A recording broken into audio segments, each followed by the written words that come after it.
case I failed in my little speech. So.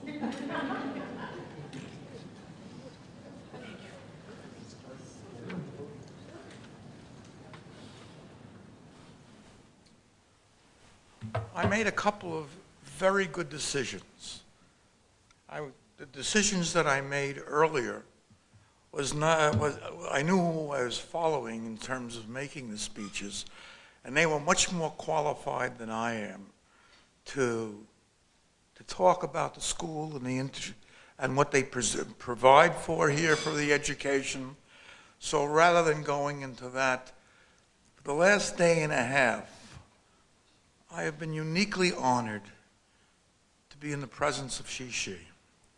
We saw last night a documentary on her career. It's something that would be fiction if it was written, and if it wasn't real.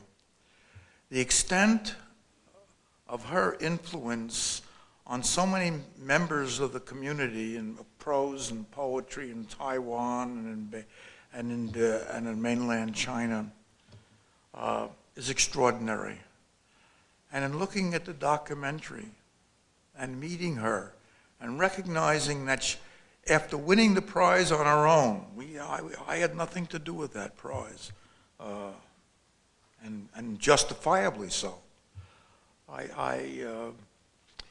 Just spending a few moments with them and listening to her and seeing her smile and the reality of that person, I feel how honored I was, and it came home to me, as it doesn't very often in life's experiences, to find someone that is so gratifying for what you're trying to do in one way or another.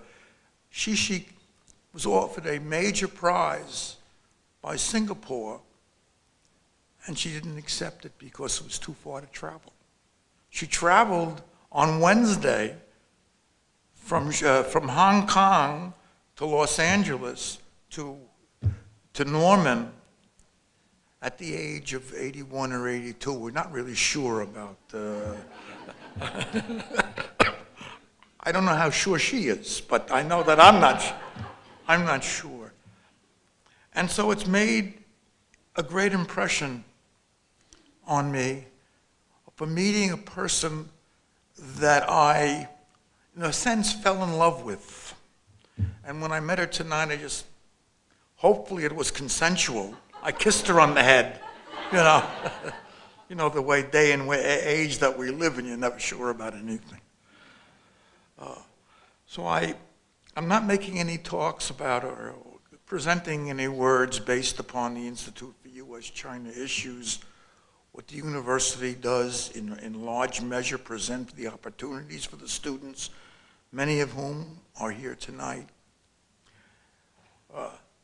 But for myself, having the opportunities to spend with a woman who was responsible for mentoring the first prize that we gave out to Mo Yan.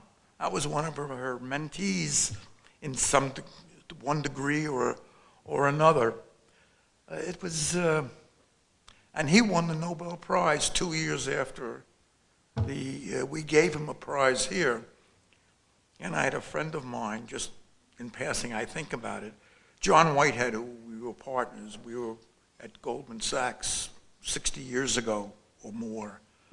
And when the prize was given out for Mo Yan and it appeared in the New York Times, he called me and he said, "So is it true that I have to win the Newman Prize in order to be considered for a Nobel Prize?"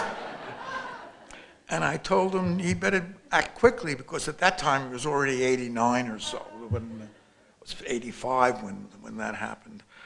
So I'm not going to spend a lot of time on the details, but on the influence of one person who is here tonight, on the careers of so many who are accomplished.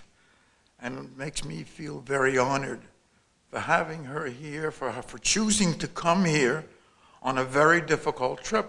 This is the first time she has ever read, if I'm right, her own poems.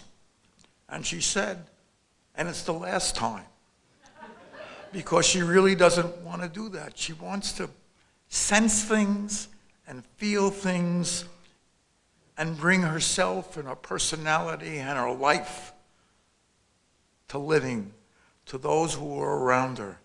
And for that, I am very grateful. Thank you.